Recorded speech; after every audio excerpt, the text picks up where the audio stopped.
ਸਤਿ ਸ਼੍ਰੀ ਅਕਾਲ। ਤੁਸੀਂ ਜੁੜੇ ਹੋਏ ਹੋ ਪੰਜਾਬੀ ਰੇਡੀਓ ਯੂਐਸਏ ਦੇ ਨਾਲ ਤੇ ਮੈਂ ਹਾਂ ਪ੍ਰਵੀਨ ਸ਼ਰਮਾ ਲੈ ਕੇ ਹਾਜ਼ਰ ਹਾਂ ਪ੍ਰੋਗਰਾਮ ਖਬਰ ਤੇ ਨਜ਼ਰ। ਅੱਜ ਦਿਨ ਸ਼ੁੱਕਰਵਾਰ 22 ਸਤੰਬਰ 2023 6 ਅੱਸੂ ਨਾਨਕ ਸ਼ਾਹੀ ਸੰਮਤ 555 ਖਬਰਾਂ ਤੇ ਚਰਚਾ ਕਰਨ ਦੇ ਲਈ ਜੁੜ ਚੁੱਕੇ ਨੇ ਮਿੰਟੂ ਗੁਰਸਰਗਾ ਜੀ। ਮਿੰਟੂ ਜੀ ਸਤਿ ਸ਼੍ਰੀ ਅਕਾਲ ਜੀ, ਸਵਾਗਤ ਹੈ ਜੀ ਪੰਜਾਬੀ ਰੇਡੀਓ ਯੂਐਸਏ ਤੇ। ਜੀ ਸ਼ੁਕਰੀਆ ਸਾਰਿਆਂ ਨੂੰ, ਸਤਿ ਸ੍ਰੀ ਅਕਾਲ ਜੀ। ਖਬਰ ਤੇ ਨਜ਼ਰ ਪ੍ਰੋਗਰਾਮ ਨੂੰ ਸਪਾਂਸਰ ਕਰਦੇ ਨੇ ਖਾਲਸਾ ਇੰਸ਼ੋਰੈਂਸ ਏਜੰਸੀ ਵਾਲੇ, ਜਿਨ੍ਹਾਂ ਤੋਂ ਤੁਸੀਂ ਹਰ ਤਰੀਕੇ ਦੀ ਇੰਸ਼ੋਰੈਂਸ ਲੈ ਸਕਦੇ ਹੋ। ਇੰਸ਼ੋਰੈਂਸ ਬਾਰੇ ਪਤਾ ਕਰਨ ਦੇ ਲਈ ਇਹਨਾਂ ਦਾ ਨੰਬਰ ਹੈ 408-272-2500। ਇਹ ਪਿਛਲੇ 32 ਸਾਲ ਤੋਂ ਇੰਸ਼ੋਰੈਂਸ ਦੇ ਵਿੱਚ ਸ਼ਾਨਦਾਰ ਸੇਵਾਵਾਂ ਦੇ ਰਹੇ ਨੇ ਤੇ ਅਮਰੀਕਾ ਭਰ ਦੇ ਵਿੱਚ ਇੰਸ਼ੋਰੈਂਸ ਕਰਦੇ ਨੇ। ਅੱਜ ਹੀ ਡਾਇਲ ਕਰੋ 408-272-2500। ਟਰਕੀਅਨ ਇਮੀਗ੍ਰੇਸ਼ਨ ਲਾ ਫਰਮ ਵਾਲੇ ਜੇ ਟਰਕੀਅਨ ਅਟਾਰਨੀ ਟਰਕੀਅਨ ਦੇ ਨਾਲ ਤੁਸੀਂ ਯੂਐਸ ਇਮੀਗ੍ਰੇਸ਼ਨ ਬਾਬਤ ਕੋਈ ਵੀ ਸਲਾਹ ਕਰਨੀ, ਕੋਈ ਵੀ ਸਵਾਲ ਪੁੱਛਣਾ ਤੇ ਉਹਨਾਂ ਦਾ ਨੰਬਰ ਹੈ 415-909-0503। G K Dhanota Yuba City, Paramjit Kaur ਅੰਗੀ Vacaville, Pritpal Singh Sidhu Lohara Fresno, GN ਲਿਊ ਵਾਲੇ ਟਰੱਕ ਵਾਸ਼ ਕਰਦੇ ਨੇ, ਆਇਲ ਚੇਂਜ ਕਰਦੇ ਨੇ, ਏਅਰ ਬ੍ਰੇਕਾਂ ਦਾ ਕੰਮ ਤਸੱਲੀ ਬਖਸ਼ ਕਰਵਾ ਸਕਦੇ ਹੋ। ਨਵੇਂ ਪੁਰਾਣੇ ਟਾਇਰ ਵੀ ਇਹਨਾਂ ਤੋਂ ਮਿਲਦੇ ਨੇ। ਲੋਕੇਸ਼ਨ ਹੈ ਸੈਂਟਾਨੇਲਾ ਦੀ, ਨੀਮਾ ਸੋਤਾ ਦੇ ਨਾਲ ਗੱਲ ਕੀਤੀ ਜਾ ਸਕਦੀ ਹੈ 209-277-0113 ਤੇ MK market Kashmir Singh Sacramento ਤੋਂ। ਇਹਨਾਂ ਸਾਰੇ ਹੀ ਸਪਾਂਸਰਸ ਦਾ ਬਹੁਤ ਬਹੁਤ ਧੰਨਵਾਦ। ਤੇ ਜੇਕਰ ਤੁਸੀਂ ਵੀ ਪੰਜਾਬੀ ਰੇਡੀਓ ਯੂਐਸਏ ਦੇ ਇਹਨਾਂ ਪ੍ਰੋਗਰਾਮਾਂ ਨੂੰ ਸਪਾਂਸਰ ਕਰਨਾ ਚਾਹੁੰਦੇ ਹੋ ਤਾਂ ਸਟੂਡੀਓ ਦਾ ਨੰਬਰ ਹੈ 408-272-2500 ਮਾਫ ਕਰਨਾ। ਪੰਜਾਬੀ ਰੇਡੀਓ ਯੂਐਸਏ ਦੇ ਪ੍ਰੋਗਰਾਮ ਖਬਰ ਤੇ ਨਜ਼ਰ ਨੂੰ ਤੁਸੀਂ ਇਸ ਵੇਲੇ ਸੁਣ ਰਹੇ ਹੋ AM FM ਸਟੇਸ਼ਨਸ ਦੇ ਨਾਲ ਰੇਡੀਓ ਸੈਟ ਤੇ, ਨੈਟ ਤੇ, mobile app, social media platforms, Facebook, YouTube ਤੇ ਸੁਣ ਰਹੇ ਹੋ, ਦੇਖ ਰਹੇ ਹੋ। ਸਾਰੇ ਹੀ ਦਰਸ਼ਕਾਂ ਤੇ ਸਰੋਤਿਆਂ ਦਾ ਪ੍ਰੋਗਰਾਮ ਖਬਰ ਤੇ ਨਜ਼ਰ ਦੇ ਵਿੱਚ ਸਵਾਗਤ ਹੈ। ਮਿੰਟੂ ਜੀ, ਖਬਰਾਂ ਦੇ ਵੱਲ ਆਈਏ ਤੇ ਸ਼ੁਰੂਆਤ ਕਰੀਏ ਭਾਰਤ ਕੈਨੇਡਾ ਤਣਾਅ ਤੋਂ। ਇਹਦੇ ਵਿਚਾਲੇ ਕਹਿੰਦੇ ਆਨੰਦ ਮਹਿੰਦਰਾ ਨੇ ਵੱਡਾ ਫੈਸਲਾ ਲੈ ਲਿਆ, ਕੈਨੇਡਾ ਦੇ ਵਿੱਚ ਆਪਣੀ ਕੰਪਨੀ ਬੰਦ ਕਰਤੀ ਹੈ ਜੀ। ਦੇਖੋ, ਇਹ ਵੀ ਮੌਕਾ ਇਹਨਾਂ ਵਾਸਤੇ ਹੁੰਦਾ ਕਿ ਅਸੀਂ ਸਿੱਧ ਕਰੀਏ ਕਿ ਅਸੀਂ ਵੀ ਬਹੁਤ ਵੱਡੇ ਬਈ ਰਾਸ਼ਟਰ ਭਗਤ ਹਾਂ ਜੀ। ਚਲੋ, ਹਰੇਕ ਬੰਦੇ ਨੂੰ ਇਹ ਅਧਿਕਾਰ ਵੀ ਆ, ਉਹ ਕਰ ਸਕਦਾ ਹੈ ਆਪਣੇ ਆਪ ਨੂੰ ਸਿੱਧ ਕਿ ਹਾਂ ਭਾਈ ਮੇਰੇ ਚ ਇਹ ਰਾਸ਼ਟਰ ਭਗਤੀ ਬਹੁਤ ਜ਼ਿਆਦਾ ਹੈ। ਤੇ ਵੈਸੇ ਹੀ ਤੁਹਾਨੂੰ ਪਤਾ ਹੈ ਇਸ ਵੇਲੇ ਇੱਕ ਰਾਸ਼ਟਰਵਾਦੀ ਲਹਿਰ ਚੱਲਦੀ ਹੈ ਜਿਹਦੇ ਚ ਕੋਈ ਵੀ ਪਿੱਛੇ ਨਹੀਂ ਰਹਿਣਾ ਚਾਹੁੰਦਾ ਜੀ। ਤਾਂ ਬਹੁਤ ਸਾਰੇ ਲੋਕ ਉਹਦਾ ਪ੍ਰਗਟਾਵਾ ਕਰਦੇ ਨੇ ਵੱਖ-ਵੱਖ ਤਰੀਕਿਆਂ ਦੇ ਨਾਲ। ਸੋ ਆਨੰਦ ਮਹਿੰਦਰਾ ਤੇ ਪਹਿਲਾਂ ਹੀ ਕਾਲੇ ਰਹਿੰਦੇ ਆ। ਇਹਨਾਂ ਨੇ ਇਹ ਕਹਿ ਦਿੱਤਾ ਕਿ ਕੈਨੇਡਾ ਦੇ ਵਿੱਚ ਬਾਈ ਜਿਹੜਾ ਸਾਡਾ ਕੋਈ ਕਾਰੋਬਾਰ ਆ ਉਹ ਅਸੀਂ ਉੱਥੋਂ ਸਮੇਟਾਂਗੇ। ਮਤਲਬ ਕਿ ਇਹਨਾਂ ਦੀ ਇੱਕ ਹੈਗੀ ਆ ਸ਼ਾਇਦ ਐਰੋਸਪੇਸ ਕਾਰਪੋਰੇਸ਼ਨ ਤੋਂ ਜਿਹੜੀ ਕੋਈ ਹਿੱਸੇਦਾਰੀ ਆ, ਰੈਸਨ ਐਰੋਸਪੇਸ ਕਾਰਪੋਰੇਸ਼ਨ, ਉਹ ਕਹਿੰਦੇ ਕਿ 11-12% ਜਿਹੜੀ ਸਾਡੀ ਹਿੱਸੇਦਾਰੀ ਯਾਨੀ ਭਾਵ ਸ਼ੇਅਰ ਆ ਉਹ ਅਸੀਂ ਕੱਢ ਲਵਾਂਗੇ, ਵਾਪਸ ਕਰ ਲਵਾਂਗੇ। ਤਾਂ ਇਹ ਕਹਿੰਦੇ ਕਿ ਭਾਈ ਹੁਣ ਸਾਡਾ ਫੈਸਲਾ ਹੈ। ਹਾਲਾਂਕਿ ਇਹਨਾਂ ਨੇ ਕੋਈ ਜ਼ਿਆਦਾ ਖੁੱਲ ਕੇ ਤੇ ਨਹੀਂ ਗੱਲ ਕਹੀ, ਪਰ ਲੋਕ ਸਮਝ ਰਹੇ ਆ ਕਿ ਇਹਨਾਂ ਦਾ ਜਿਹੜਾ ਇਹ ਮੂਵ ਆ ਉਹ ਦੋਵਾਂ ਦੇਸ਼ਾਂ ਦੇ ਵਿੱਚ ਜੋ ਕੂਟਨੀਤਿਕ ਰਿਸ਼ਤਿਆਂ ਚ ਤਲਖੀ ਇਸ ਵੇਲੇ ਚੱਲਦੀ ਪਈ ਆ ਉਹਦਾ ਹੀ ਹਿੱਸਾ ਹੈ। ਦੇਖੋ, ਇਹ ਚੀਜ਼ਾਂ ਜਦੋਂ ਚੱਲ ਪੈਂਦੀਆਂ ਨੇ ਤੇ ਆਪਾਂ ਸਮਝ ਸਕਦੇ ਆ ਕਿ ਹਾਲਾਤ ਜਿਹੜੇ ਆ ਉਹ ਕਿੰਨੇ ਹੁਣ ਵਿਗੜ ਚੁੱਕੇ ਆ, ਖਾਸ ਤੌਰ ਤੇ ਜੇ ਆਪਾਂ ਕੂਟਨੀਤਿਕ ਰਿਸ਼ਤਿਆਂ ਦੇ ਲਿਹਾਜ਼ ਨਾਲ ਵੇਖੀਏ।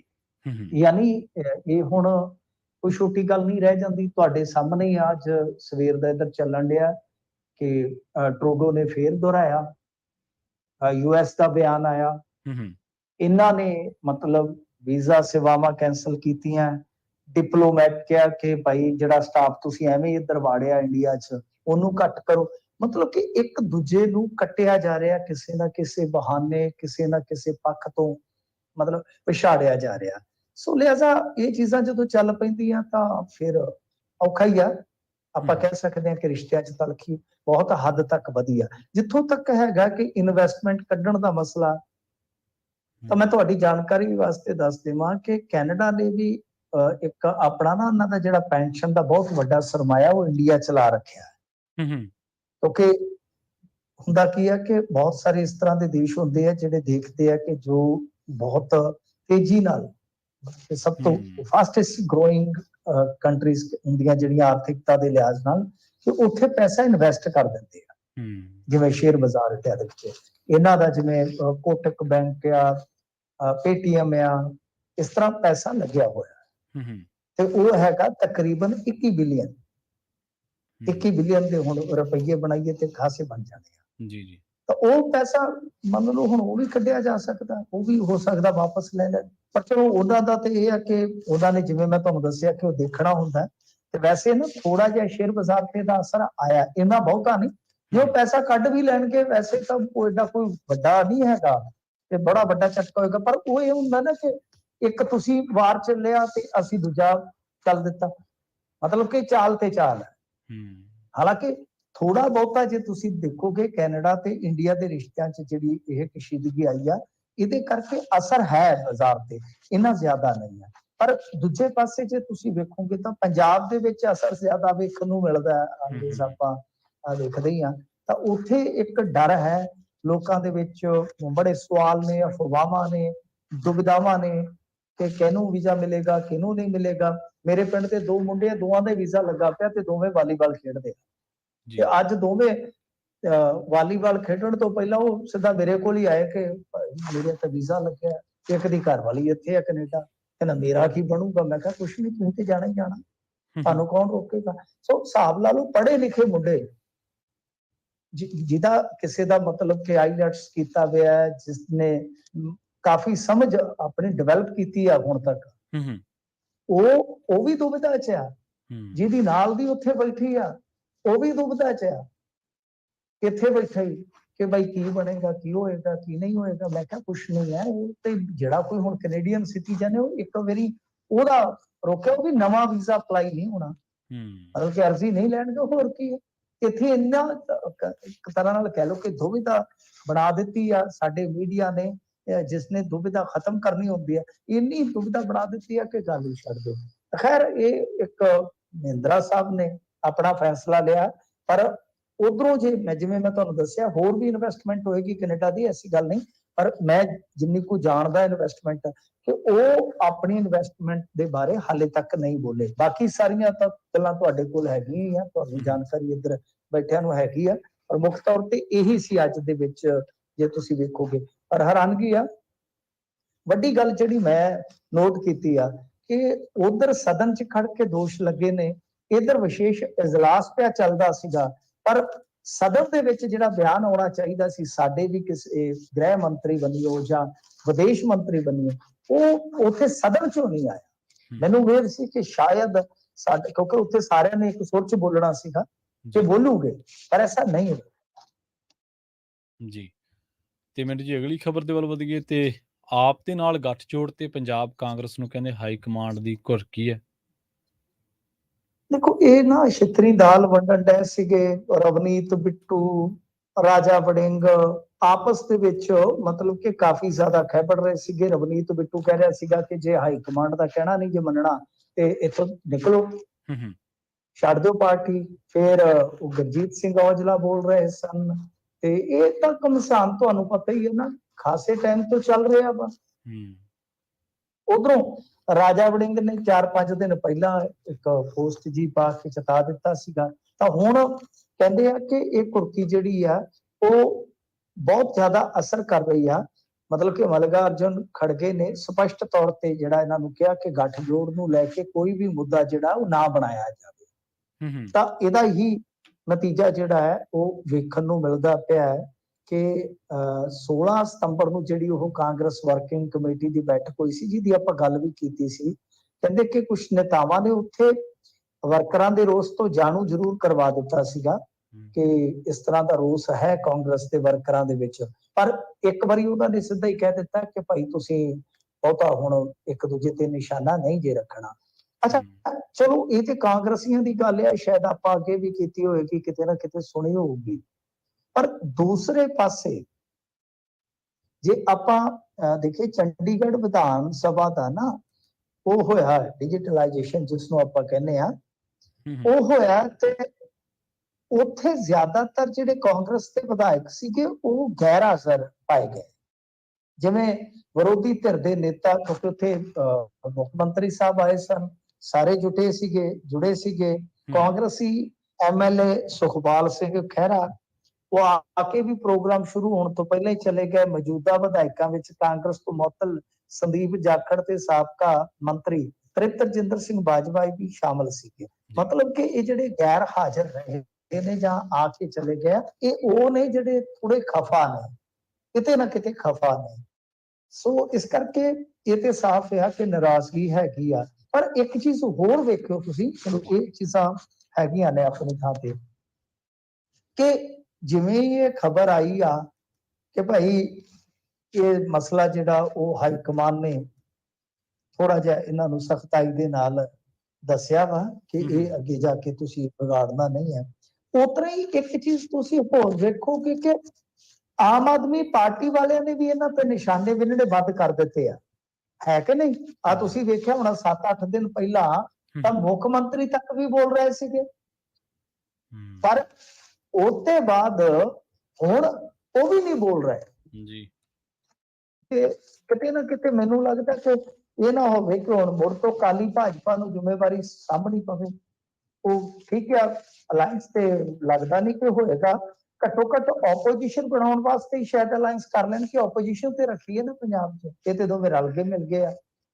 ਇਹ ਜ਼ਰੂਰ ਹੁਣ ਵੇਖਣ ਵਾਲੀ ਗੱਲ ਹੋਏਗੀ ਕਿ ਜਿਸ ਤਰ੍ਹਾਂ ਮੇਨ ਆਪੋਜੀਸ਼ਨ ਤੇ ਸੱਤਾਧਾਰੀ ਬਿਲਕੁਲ ਹੀ ਖਾਮੋਸ਼ ਹੋ ਗਏ ਨੇ, ਚੁੱਪ ਹੋ ਗਏ ਨੇ, ਉਸ ਸੂਰਤ 'ਚ ਇੱਕ ਸਟਰੋਂਗ ਆਪੋਜੀਸ਼ਨ ਦਾ ਰੋਲ ਅਦਾ ਕੌਣ ਕਰੇਗਾ? ਜੇ ਪੋਲੀਟੀਸ਼ੀਅਨ ਪਿੱਛੇ ਹਟਦੇ ਤੇ ਕੀ ਸਾਡਾ ਮੀਡੀਆ ਤਿਆਰ ਹੈਗਾ? ਪਰ ਸਾਡਾ ਮੀਡੀਆ ਤੁਹਾਨੂੰ ਪਤਾ ਹੈ ਨਾ, ਉਧਰੋਂ ਗੋਦੀ ਮੀਡੀਆ ਤੇ ਇਧਰੋਂ ਉਹਨੂੰ ਪਿਆਰ ਨਾਲ ਕੇਜੀ ਮੀਡੀਆ ਕਹਿੰਦੇ ਨੇ ਲੋਕ, ਉਹ ਪਤਾ ਨਹੀਂ ਕੀ ਚੀਜ਼ ਹੈ। तो इस करके कि साडा मीडिया उस भूमिका वास्ते तैयार है, ये एक बड़ा बड़ा प्रश्न चिन्ह रहेगा। जी जी बिल्कुल। ਤੇ ਅਗਲੀ ਖਬਰ ਦੇ ਵੱਲ ਵਧੀਆ ਮਿੰਟੂ ਜੀ ਤੇ ਗੱਲ ਕਰੀਏ ਆਪਾਂ, ਪੰਜਾਬ ਦੇ ਵਿੱਚ ਜਿਹੜਾ BBMB ਦੇ ਬਦਲਾਅ ਦਾ ਵਿਰੋਧ ਕੀਤਾ ਗਿਆ ਜੀ। ਹਾਂਜੀ ਦੇਖੋ, ਕੱਲਾ BBMB ਦਾ ਵਿਰੋਧ ਨਹੀਂ ਹੋਏਗਾ, ਤੁਸੀਂ ਆਉਣ ਵਾਲੇ ਦਿਨਾਂ 'ਚ ਦੇਖਣਾ ਜਿਹੜੀ ਉਹ ਨਾਰਥ ਕਾਉਂਸਲ ਦੀ ਬੈਠਕ ਆ ਉਹਦੇ ਵਿੱਚ ਵੀ ਪਟਾਕੇ ਪੂਰੇ ਪੈਣਗੇ, ਕਿਉਂਕਿ ਨਾਰਥ ਕਾਉਂਸਲ ਦੀ ਜਿਹੜੀ ਬੈਠਕ ਹੈ ਉਹ ਐਤਕੀ ਆਪਾਂ ਹੋਸਟ ਕਰ ਰਹੇ ਹਾਂ, ਯਾਨੀ ਪੰਜਾਬ ਹੋਸਟ ਕਰ ਰਿਹਾ ਹੈ। ਠੀਕ ਹੈ ਜੀ। ਉਹਦੇ ਵਿੱਚ ਵੀ ਮੁੱਦੇ ਉੱਠਣਗੇ। ਬਾਕੀ ਇਹਨਾਂ ਨੇ ਸਪਸ਼ਟ ਕਰ ਦਿੱਤਾ, ਕਿਉਂਕਿ ਤੁਸੀਂ ਦੇਖਿਆ ਹੀ ਹੋਣਾ ਨਾ BBMB ਦੇ ਵਿੱਚ ਇਹਨਾਂ ਨੇ ਕੁਝ ਬਦਲਾਅ ਲਿਆਂਦੇ ਸੀਗੇ ਜਿਹਦੇ ਤੇ ਆਪਾਂ ਬਹੁਤ ਦਫਾ ਗੱਲ ਕਰ ਚੁੱਕੇ ਹਾਂ। ਤਾਂ ਹੁਣ ਇਹਨਾਂ ਨੇ ਸਪਸ਼ਟ ਕਰ ਦਿੱਤਾ, ਕਿਉਂਕਿ ਉਹ ਮਸਲਾ ਉੱਠੇਗਾ ਹੀ ਨਾ।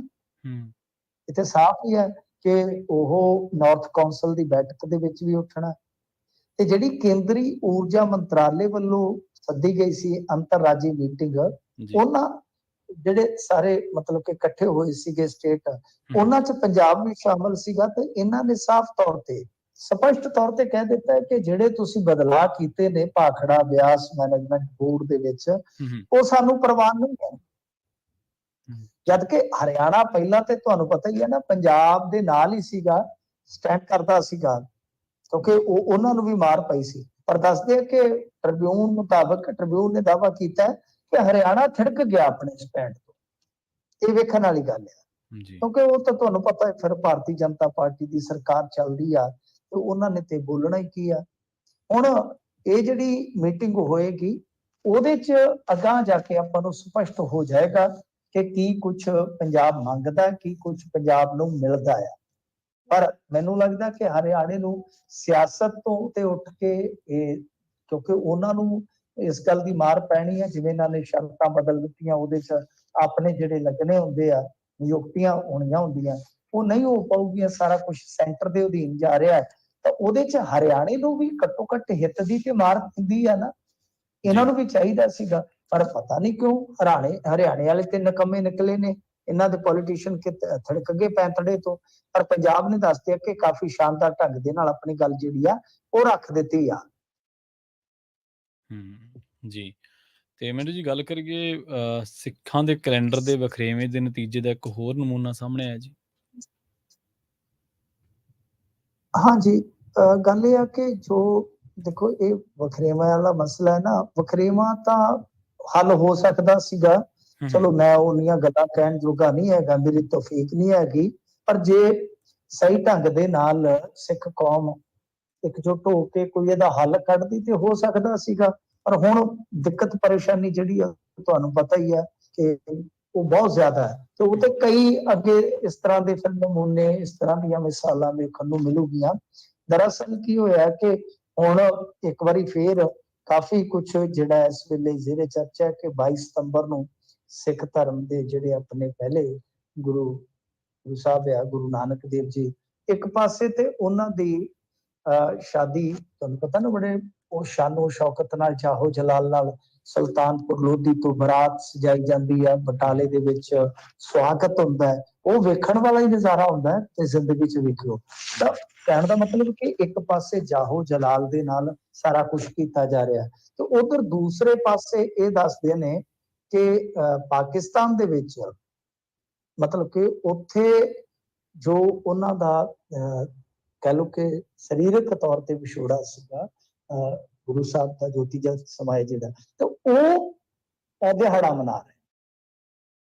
ਇਹ ਆਪਣੇ ਆਪ ਦੇ ਵਿੱਚ ਕਹਿ ਲਓ ਕਿ ਇਹ ਬਹੁਤ ਕਹਿ ਲਓ ਕੰਟਰਾਡਿਕਟ, ਵਿਰੋਧਾਭਾਸ ਵਾਲਾ ਮਾਮਲਾ ਹੋ ਜਾਂਦਾ ਹੈ ਨਾ, ਕਿ ਇੱਕ ਪਾਸੇ ਬਹੁਤ ਖੁਸ਼ੀਆਂ ਵਾਲਾ ਦਿਹਾੜਾ ਮਨਾਇਆ ਜਾ ਰਿਹਾ, ਦੂਸਰੇ ਪਾਸੇ ਕਿਹਾ ਗਿਆ ਕਿ ਗੁਰਦੁਆਰਾ ਕਰਤਾਰਪੁਰ ਸਾਹਿਬ ਦੇ ਵਿੱਚ ਅਖੰਡ ਪਾਠ ਤੇ ਭੋਗ ਪਾਏ ਗਏ ਜੀ, ਜਿੱਥੇ ਗੁਰੂ ਸਾਹਿਬ ਨੇ ਜੋਤੀ ਜੋਤ ਸਮਾਉਣ ਤੋਂ ਪਹਿਲਾਂ ਕਹਿ ਲਓ ਕਿ 18 ਸਾਲ ਗੁਜ਼ਾਰੇ ਸੀਗੇ। ਤਾਂ ਇੱਥੇ ਹੁਣ ਫੇਰ ਇੱਥੇ ਬਹਿਸ ਛਿੜੀ ਪਈ। ਅੱਜ ਕੁਝ ਅਖਬਾਰਾਂ ਨੇ ਵੀ ਇਸ ਗੱਲ ਨੂੰ ਕੋਟ ਕੀਤਾ ਹੈ, ਇਸ ਗੱਲ ਤੇ ਰਿਪੋਰਟ ਕੀਤਾ ਹੈ, ਪਰ ਮੈਂ ਸਮਝਦਾ ਕਿ ਚਲੋ ਠੀਕ ਹੈ, ਆਪਣੇ ਕਰਨ ਵਾਲੀ ਗੱਲ ਨਹੀਂ, ਨਾ ਹੀ ਇਹ ਆਪਣੇ ਕੋਈ ਸਮਝ ਦੇ ਵਿੱਚ ਆਉਣ ਵਾਲੀ ਗੱਲ ਹੈ, ਮਾਰਾਂ ਦੇ ਮਾਮਲੇ ਦੀ ਗੱਲ ਹੈ, ਸੱਚ ਕਾਮ ਹੈ।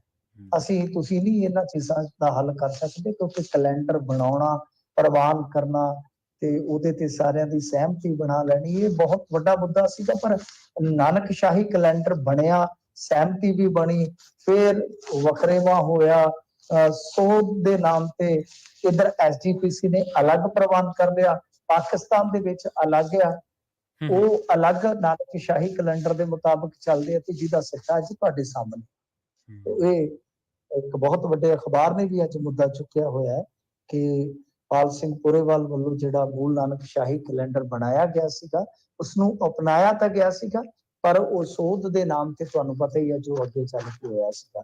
ਖੈਰ ਇਹ ਆਪਣੇ ਆਪ ਦੇ ਵਿੱਚ ਕਹਿ ਲਈਏ ਕਿ ਬਹੁਤ ਵਿਵਾਦਪੂਰਨ ਮੁੱਦਾ ਬਣ ਗਿਆ। ਕਿਤੇ ਪ੍ਰਵਾਨ ਕੀਤਾ ਜਾਂਦਾ, ਕਿਤੇ ਐਸਜੀਪੀਸੀ ਵਾਲਾ ਪ੍ਰਵਾਨ ਕੀਤਾ ਜਾਂਦਾ ਹੈ। ਮੈਂ ਤੇ ਇਹ ਸਮਝਦਾ ਕਿ ਭਾਈ ਇਹਦਾ ਹੱਲ ਕੱਢਣਾ ਚਾਹੀਦਾ, ਨਿਕਲਣਾ ਚਾਹੀਦਾ। ਬਹੁਤ ਸਿਆਣੇ ਲੋਕ ਸਿੱਖ ਕੌਮ 'ਚ ਬੈਠੇ ਆ, ਉਹ ਇਸ ਚੀਜ਼ ਦਾ ਨਿਬੇੜਾ ਕਰਨ ਤੇ ਠੀਕ ਹੈ। ਜੀ ਜੀ। ਤੇ ਮਿੰਟੂ ਜੀ, ਭਾਜਪਾ ਦੇ ਦਫ਼ਤਰ ਦੇ ਵਿੱਚ ਬੀਬੀਆਂ ਪੁੱਜੀਆਂ ਤੇ ਕਹਿੰਦੇ ਮੋਦੀ ਨੇ ਬੀਬੀਆਂ ਦੇ ਪੈਰ ਛੂਹੇ ਨੇ। ਨਹੀਂ ਚਲੋ ਚੰਗੀ ਗੱਲ ਆ, ਉਹਨਾਂ ਦੇ ਆਪਣੇ ਘਰੋਂ ਤੇ ਜਿਹੜੀ ਸੀਗੀ ਬੀਬੀ ਉਹ ਤੇ ਚਲੇ ਗਈ, ਉਹ ਤੇ ਮੱਥੇ ਨਹੀਂ ਲੱਗੇ ਕਦੇ ਕਿਸੇ ਦੇ ਤੇ ਪੈਰ ਛੋਏ, ਕਿਸੇ ਦੇ ਤੇ ਪੈਰ ਛੋਏ ਘੱਟੋ ਘੱਟ। ਅੱਛਾ ਗੱਲ ਇਹ ਆ ਕਿ ਉਹ ਜਿਹੜਾ ਬਿੱਲ ਪਾਸ ਹੋਇਆ ਨਾ, ਸ਼ਾਇਦ ਬੀਬੀਆਂ ਉਹਦੇ ਕਰਕੇ ਲੱਡੂ ਲੁੱਡੂ ਖਵਾਉਣ ਗਈਆਂ, ਉਹਨਾਂ ਨੇ ਖੁਸ਼ੀ ਮਨਾਈ ਆ, ਜਸ਼ਨ ਮਨਾਇਆ ਕਿ ਭਾਈ ਇਹਨਾਂ ਨੇ ਬਹੁਤ ਵੱਡਾ ਕੰਮ ਕੀਤਾ, ਤੇ ਬਿਲਕੁਲ ਸਹੀ ਆ, ਉਹ ਹੋਇਆ ਵੀ ਆ, ਕਿਉਂਕਿ ਪਹਿਲੀਆਂ ਸਰਕਾਰਾਂ ਨੇ ਯਤਨ ਤੇ ਕੀਤੇ, ਪਰ ਉਹ ਜਿਹੜਾ ਮਹਿਲਾਵਾਂ ਦਾ ਰਿਜ਼ਰਵੇਸ਼ਨ ਸੀਗਾ ਉਹਦਾ ਮਸਲਾ ਹੱਲ ਨਹੀਂ ਹੋਇਆ। ਇੱਕ ਵਾਰੀ ਤੇ ਬਹੁਤ ਜ਼ਿਆਦਾ ਬਵਾਲ ਹੋਇਆ ਸੀ ਇਸ ਮੁੱਦੇ ਤੇ। ਜਿਹੜੇ ਹੈਗੇ ਆ ਨਾ ਅਖਿਲੇਸ਼ ਹੋਰੀ, ਇਹਨਾਂ ਦੀ ਪਾਰਟੀ ਦੇ ਤੇ ਲਾਲੂ ਪ੍ਰਸਾਦ ਯਾਦਵ ਹੋਰਾਂ ਦੀ ਪਾਰਟੀ ਵਾਲੇ, ਇਹ ਤੇ ਰਲ ਕੇ ਇੱਥੋਂ ਤੱਕ ਰੌਲਾ ਪਾਉਣ ਤੱਕ ਆ ਗਿਆ ਕਿ ਉਹ ਹਾਮਦ ਅਨਸਾਰੀ ਦੇ ਕਾਗਜ਼ ਕੂਗਜ਼ ਫਾੜ ਦਿੱਤੇ ਸੀ, ਪਾੜਤੇ ਸੀ ਇਹਨਾਂ ਨੇ। ਤੇ ਇਤੋਂ ਇਲਾਵਾ ਜੇ ਤੁਸੀਂ ਵੇਖੋਗੇ ਤਾਂ ਰਾਜੀਵ ਗਾਂਧੀ ਨੇ ਵੀ ਯਤਨ ਕੀਤਾ ਸੀ, ਗੱਲ ਨਹੀਂ ਬਣੀ। ਇਹ ਤੇ ਸਹੀ ਆ ਕਿ ਇਹਨਾਂ ਨੇ ਬਹੁਤ ਕਹਿ ਲਈਏ ਕਿ ਸਮਾਰਟਲੀ ਇਹ ਸਾਰਾ ਕੁਝ ਕਰ ਲਿਆ, ਮਤਲਬ ਕਿ ਬਿੱਲ ਪਾਸ ਕਰਾ ਲਿਆ, ਉਹ ਵੀ 2024 ਦੇ ਇਲੈਕਸ਼ਨ ਤੋਂ ਪਹਿਲਾਂ। ਬੀਬੀਆਂ ਦੀ ਤੇ ਤੁਹਾਨੂੰ ਪਤਾ ਹੀ ਹੈ ਨਾ ਕਿ ਭਰਪੂਰ ਅੱਜ ਕੱਲ ਵੋਟ ਜਿਹੜੀ ਹੈ ਉਹ ਚਾਹੀਦੀ ਆ। ਹੁਣ ਮਸਲਾ ਤੇ ਇਹ ਹੈ ਕਿ ਗੱਲ ਮੈਨੂੰ ਨਾ ਬੀਬਾ ਹਰਸਿਮਰਤ ਕੌਰ ਬਾਦਲ ਦੀ ਬਹੁਤ ਗੱਲ ਜਚੀ, ਉਹਨਾਂ ਦੀ ਗੱਲ ਦੇ ਵਿੱਚ ਦਮ ਸੀਗਾ। ਦੇਖੋ ਗੱਲ ਕਿਸੇ ਦੀ ਵੀ ਦਮਦਾਰ ਹੋਵੇ ਨਾ, ਸੁਣਨੀ ਚਾਹੀਦੀ ਆ। ਉਹਨਾਂ ਨੇ ਕਿਹਾ ਕਿ ਇਹ ਜਿਹੜਾ ਬਿੱਲ ਪਾਸ ਤੁਸੀਂ ਕਰਾਇਆ ਹੈ, ਇਹ ਉਹ ਮੋਤੀਚੂਰ ਦਾ ਲੱਡੂ ਹੈ ਜਿਹੜਾ ਅਸੀਂ ਵੇਖ ਤੇ ਸਕਦੀਆਂ, ਇਹਨੂੰ ਖਾ ਨਹੀਂ ਸਕਦੀ। ਇਸ ਗੱਲ ਦੇ ਵਿੱਚ ਬਹੁਤ ਵਜ਼ਨ ਹੈ। ਹੁਣ ਉਹ ਬੀਬੀਆਂ ਆਈਆਂ ਨੇ, ਪਤਾ ਨਹੀਂ ਬੁਲਾਈਆਂ ਗਈਆਂ ਹੋਣੀਆਂ, ਭਾਰਤੀ ਜਨਤਾ ਪਾਰਟੀ ਦੀਆਂ ਕਾਰਕੁਨ ਹੋਣਗੀਆਂ, ਚਲੋ ਮੀਡੀਆ ਕਵਰੇਜ ਮਿਲ ਗਈ, ਮੋਦੀ ਸਾਹਿਬ ਨੇ ਪੈਰ ਛੂਲੇ ਤੇ ਬੱਲੇ ਬੱਲੇ ਹੋ ਗਈ, ਠੀਕ ਹੈ।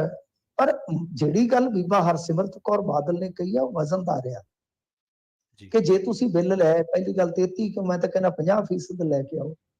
ਦੂਜੀ ਚੀਜ਼, ਦੂਜਾ ਇਹ ਆ ਕਿ ਇਹਨਾਂ ਨੇ ਨਾਲ ਜਿਹੜੀ ਸ਼ਰਤ ਜੋੜੀ ਆ ਕਿ ਉਹਦੇ ਤੋਂ ਬਿਨਾਂ ਬਿੱਲ ਨਹੀਂ ਸੀ ਆ ਸਕਦਾ। ਤੇ ਜਿਹੜੀਆਂ 543 ਮੌਜੂਦਾ ਸੀਟਾਂ ਤੁਸੀਂ ਇਹਨਾਂ ਦੇ ਵਿੱਚੋਂ ਹੀ ਰਿਜ਼ਰਵੇਸ਼ਨ ਦੇ ਦਿਓ। ਤੁਸੀਂ ਕਾਹਤੋਂ ਇਹ ਹੱਦਬੰਦੀ ਦੀ ਜੋੜ ਦਿੱਤੀ ਨਾਲ ਸ਼ਰਤ, ਕਾਹਤੋਂ ਤੁਸੀਂ ਨਾਲ ਮਰਦਮਸ਼ੁਮਾਰੀ ਜੋੜ ਦਿੱਤੀ ਕਿ ਹੱਦਬੰਦੀ ਤੋਂ ਬਾਅਦ ਇਹ ਕੋਟਾ ਜਿਹੜਾ ਫਿਕਸ ਕੀਤਾ ਜਾਏਗਾ, ਤੇ ਹੱਦਬੰਦੀ ਦੇ ਵਾਸਤੇ ਪਹਿਲਾਂ ਮਰਦਮਸ਼ੁਮਾਰੀ ਹੋਏਗੀ ਤੇ ਮਰਦਮਸ਼ੁਮਾਰੀ ਤੇ 5 ਸਾਲ ਹਲੇ ਨਾ ਹੋਵੇ। ਇਹਦਾ ਮਤਲਬ ਹੈ ਕਿ 2029 ਚ ਜਾ ਕੇ ਕੋਟਾ ਮਿਲੇਗਾ ਲੋਕ ਸਭਾ ਦਾ, ਕਿਉਂਕਿ 2024 ਤੱਕ ਕਿਵੇਂ ਦੇ ਦਿਓਗੇ ਤੁਸੀਂ? ਸਮਝਦੇ ਹੋ ਨਾ? ਜੀ तो मर्दमशुमारी किवें हो जाएगी ਹੁਣ?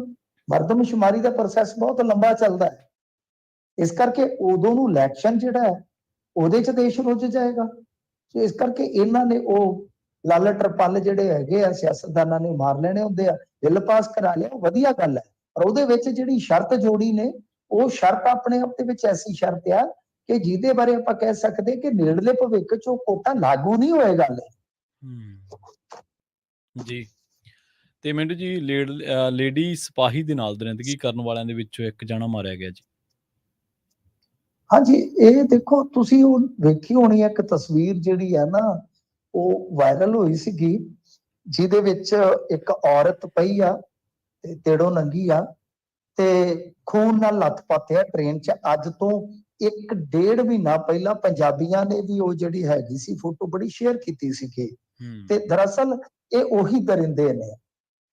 ਚੱਕਰ ਕੀ ਚੱਲਿਆ ਕਿ ਇਹ ਆਦਤਨ ਚੋਰ ਸੀਗੇ, ਕਿਸੇ ਬੋਗੀ 'ਚ ਚੜੇ, ਉਹ ਵਿਚਾਰੀ ਜਿਹੜੀ ਬੀਬੀ ਸੀ ਨਾ ਉਹ ਕੱਲੀ ਬੈਠੀ ਸੀ।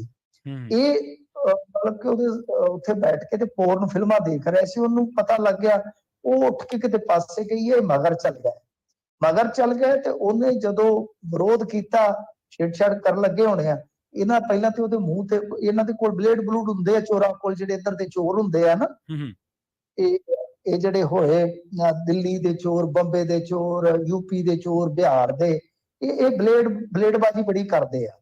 ਉਹ ਪਤਾ ਨਹੀਂ ਇਹਨਾਂ ਨੇ ਰੱਬ ਜਾਣੇ ਬਲੇਡ ਮਾਰਿਆ ਜਾਂ ਕੀ ਮਾਰਿਆ, ਉਹ ਕੁੜੀ ਦਾ ਵਿਚਾਰੀ ਦਾ ਮੂੰਹ ਵੀ ਸਾਰਾ ਵੱਢਿਆ ਪਿਆ ਸੀ ਜਦੋਂ ਮਿਲੀ ਆ। ਉਹ ਤੋਂ ਬਾਅਦ ਉਹਦਾ ਸਿਰ ਮਾਰਿਆ, ਤੇ ਉਹ ਤਗੜੀ ਸੀ, ਕਿਉਂਕਿ ਪੁਲਿਸ ਵਾਲੀਆਂ ਤੁਹਾਨੂੰ ਪਤਾ ਟ੍ਰੇਨਿੰਗ ਆਦਤਾਂ ਵੀ ਹੁੰਦੀਆਂ ਨੇ ਨਾ, ਤੇ ਉਹ ਅੜੀ ਰਹੀ। ਪਰ ਬਾਅਦ ਦੇ ਵਿੱਚ ਜਦੋਂ ਇਹਨਾਂ ਨੇ ਸਿਰ ਸੁਰ ਮਾਰਿਆ, ਪਰ ਉਦੋਂ ਨੂੰ ਕੀ ਹੋਇਆ ਕਿ ਉਹਦਾ ਮਤਲਬ ਕਿ ਹੇਠਲਾ ਜਿਹੜਾ ਤਨ ਤੇ ਕੱਪੜਾ ਸੀ ਉਹ ਤਾਰ ਵੀ ਲਿਆ ਸੀ, ਪਰ ਅਗਾਂਹ ਸਟੇਸ਼ਨ ਆ ਗਿਆ। ਸਟੇਸ਼ਨ ਤੇ ਜਦੋਂ ਗੱਡੀ ਰੁਕ ਗਈ ਤੇ ਉਹ ਦੌੜ ਗਿਆ, ਤੇ ਬਾਅਦ ਚ ਹੋਇਆ ਕਿ ਉਹਨਾਂ ਨੇ ਨਾ ਆਪਣੇ ਫੋਨ ਕਰ ਲਏ ਸਨ ਬੰਦ। ਫਿਰ ਯੂਪੀ ਪੁਲਿਸ ਨੇ, ਇਹ ਤੁਹਾਨੂੰ ਪਤਾ ਨਾ ਕਾਲਾਂ ਦਾ ਜਿਹੜਾ ਡੰਪ ਚੁੱਕਦੇ ਹੁੰਦੇ ਆ, ਉਹ ਸਾਰਾ ਚੁੱਕ ਕੇ ਦੇਖਿਆ ਕਿ ਕਿਹੜੇ ਸ਼ੱਕੀ ਨੰਬਰ ਹੋ ਸਕਦੇ, ਤਾਂ 3 ਨੰਬਰ ਜਿਹੜੇ ਨਾ ਉਹ ਯਕਦਮ ਬੰਦ ਮਿਲੇ, ਤੇ ਜਿਹੜੇ ਕਦੇ ਮੁੜ ਕੇ ਆਉਣ ਨਾ ਹੋਏ।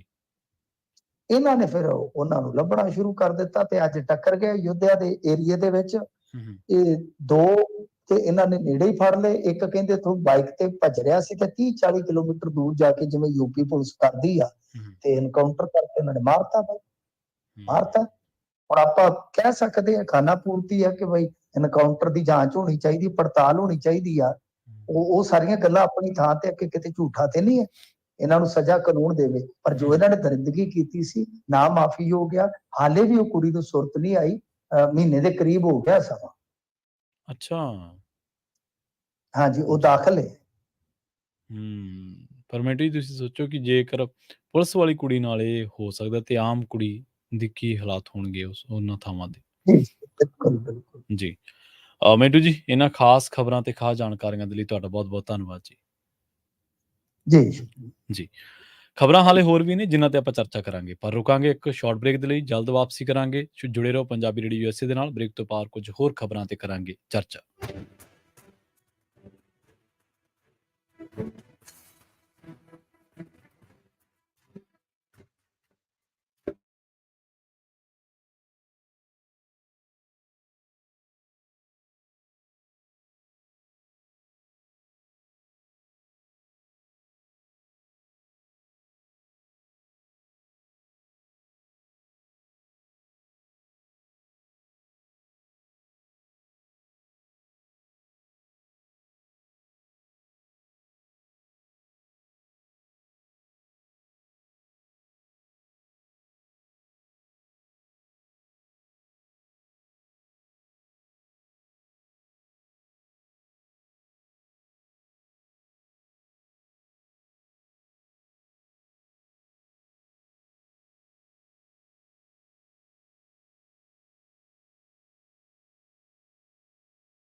ਬ੍ਰੇਕ ਤੋਂ ਬਾਅਦ ਇੱਕ ਵਾਰ ਮੁੜ ਤੋਂ ਤੁਹਾਡਾ ਸਾਰਿਆਂ ਦਾ ਸਵਾਗਤ ਹੈ ਪ੍ਰੋਗਰਾਮ ਖਬਰ ਤੇ ਨਜ਼ਰ ਦੇ ਵਿੱਚ। ਤੁਸੀਂ ਜੁੜੇ ਹੋਏ ਹੋ ਪੰਜਾਬੀ ਰੇਡੀਓ ਯੂਐਸਏ ਦੇ ਨਾਲ ਤੇ ਪ੍ਰੋਗਰਾਮ ਦੇ ਵਿੱਚ ਆਪਾਂ ਵੱਧਦੇ ਕੁਝ ਹੋਰ ਖਾਸ ਖਬਰਾਂ ਦੇ ਵੱਲ। ਗੱਲ ਕਰਾਂਗੇ ਬੱਸ ਹਾਦਸੇ ਦੀ। ਮੁਕਤਸਰ ਕੋਟਕਪੂਰਾ ਸੜਕ ਤੇ 3 ਦਿਨ ਪਹਿਲਾਂ ਸਰਹੰਦ ਨਹਿਰ ਦੇ ਵਿੱਚ ਬੱਸ ਡਿੱਗਣ ਦੇ ਮਾਮਲੇ ਦੇ ਵਿੱਚ ਪਿੰਡ ਥਾਂਦੇਵਾਲਾ ਨੇੜਲੇ ਹੈਡਵਰਕਸ ਕੋਲੋਂ ਇੱਕ ਨੌਜਵਾਨ ਦੀ ਲਾਸ਼ ਬਰਾਮਦ ਹੋਈ ਹੈ, ਜਿਸ ਦੀ ਪਛਾਣ ਰਜਿੰਦਰ ਸਿੰਘ ਉਮਰ 31 ਸਾਲ ਪੁੱਤਰ ਬਲਦੇਵ ਸਿੰਘ ਵਾਸੀ ਬਠਿੰਡਾ ਵਜੋਂ ਹੋਈ ਹੈ। ਇਹ ਲਾਸ਼ ਮਿਲਣ ਦੇ ਨਾਲ ਮ੍ਰਿਤਕਾਂ ਦੀ ਗਿਣਤੀ 9 ਹੋ ਗਈ ਹੈ। ਰਜਿੰਦਰ ਸਿੰਘ ਮੁਕਤਸਰ ਕੋਟਕਪੂਰਾ ਫਰੀਦਕੋਟ ਲੈਬੋਰਟਰੀਆਂ ਦੇ ਵਿੱਚੋਂ ਸੈਂਪਲ ਲੈ ਕੇ ਬਠਿੰਡਾ ਜਾਂਦਾ ਸੀ। ਜ਼ਿਲ੍ਹਾ ਭਲਾਈ ਅਫਸਰ ਜਗਮੋਹਨ ਸਿੰਘ ਨੇ ਦੱਸਿਆ ਕਿ ਪਿੰਡ ਦੇ ਕਰਨ ਦੇ ਰਣਜੀਤ ਸਿੰਘ ਪੁੱਤਰ ਤਰਸੇਮ ਸਿੰਘ ਦੀ ਗੁੰਮਸ਼ੁਦਗੀ ਦੀ ਸੂਚਨਾ ਵੀ ਪ੍ਰਸ਼ਾਸਨ ਕੋਲ ਪੁੱਜੀ ਹੈ। ਇਹ ਵਿਅਕਤੀ ਜਲੰਧਰ ਜਾਣ ਵਾਸਤੇ ਘਰੋਂ ਗਿਆ ਸੀ ਤੇ ਮੁੜ ਉਸ ਦਾ ਕੋਈ ਪਤਾ ਨਹੀਂ ਲੱਗਿਆ। ਪਰਿਵਾਰ ਨੂੰ ਖਦਸ਼ਾ ਹੈ ਕਿ ਸ਼ਾਇਦ ਇਹ ਨੌਜਵਾਨ ਵੀ ਉਸੇ ਬੱਸ ਦੇ ਵਿੱਚ ਸਵਾਰ ਸੀ। ਰੁਖ ਕਰਦੇ ਹਾਂ ਜਲੰਧਰ ਦਾ, ਜਿੱਥੋਂ ਦੇ ਆਦਮਪੁਰ ਦੇ ਪਿੰਡ ਪਧਿਆਣਾ ਦੇ ਨੌਜਵਾਨ ਦਮਨਜੋਤ ਸਿੰਘ ਦੀ ਅਮਰੀਕਾ ਦੇ ਵਿੱਚ ਦਿਲ ਦਾ ਦੌਰਾ ਪੈਣ ਕਰਕੇ ਮੌਤ ਹੋਣ ਬਾਰੇ ਪਤਾ ਲੱਗਿਆ। ਪਿੰਡ ਪਧਿਆਣਾ ਦੇ ਨੰਬਰਦਾਰ ਬਲਜੀਤ ਸਿੰਘ ਪਧਿਆਣਾ ਨੇ ਦੱਸਿਆ ਕਿ ਦਮਨਜੋਤ ਸਿੰਘ ਪੁੱਤਰ ਬਲਜੀਤ ਸਿੰਘ ਕਰੀਬ 6 ਮਹੀਨੇ ਪਹਿਲਾਂ 40 ਲੱਖ ਦੇ ਕਰੀਬ ਕਰਜ਼ਾ ਚੁੱਕ ਕੇ ਵਿਦੇਸ਼ ਅਮਰੀਕਾ ਦੇ ਵਿੱਚ ਰੋਜ਼ੀ ਰੋਟੀ ਕਮਾਉਣ ਦੇ ਲਈ ਗਿਆ ਸੀ। 20 ਸਤੰਬਰ ਨੂੰ ਅਮਰੀਕਾ ਤੋਂ ਫੋਨ ਆਉਂਦਾ ਹੈ ਕਿ ਦਮਨਜੋਤ ਸਿੰਘ ਦੀ ਦਿਲ ਦਾ ਦੌਰਾ ਪੈਣ ਕਰਕੇ ਮੌਤ ਹੋ ਗਈ ਹੈ। ਦਮਨਜੋਤ ਸਿੰਘ ਮਾਤਾ ਪਿਤਾ ਦਾ ਇਕਲੌਤਾ ਪੁੱਤਰ ਸੀ ਅਤੇ ਉਸਦੇ ਪਰਿਵਾਰ ਦੇ ਵਿੱਚ ਉਸ ਦੀ ਮਾਤਾ ਅਤੇ ਭੈਣ ਨੇ। ਗੱਲ ਕਰਦੇ ਹਾਂ ਸੁੱਖਾ ਦੁੰਨੇਕੇ ਦੇ ਮਾਮਲੇ ਦੀ। ਦੱਸਿਆ ਜਾ ਰਿਹਾ ਹੈ ਕਿ ਇਹ ਸ਼੍ਰੇਣੀ ਦੇ ਗੈਂਗਸਟਰ ਸੁਖਦੂਲ ਸਿੰਘ ਗਿੱਲ ਔਰ ਸੁੱਖਾ ਦੁੰਨੇਕੇ ਦੀ ਕੈਨੇਡਾ ਦੇ ਵਿੱਚ ਹੱਤਿਆ ਦੀ ਖਬਰ ਤੋਂ ਬਾਅਦ ਪਿੰਡ ਦੁੰਨੇਕੇ ਦੇ ਵਿੱਚ ਗਮਗੀਨ ਮਾਹੌਲ ਹੈ। ਕਬੱਡੀ ਖਿਡਾਰੀ ਨੰਗਲ ਅੰਬੀਆਂ ਕਤਲ ਦੇ ਵਿੱਚ ਵੀ ਸੁੱਖਾ ਦੁੰਨੇਕੇ ਦਾ ਨਾਂ ਆਇਆ ਸੀ।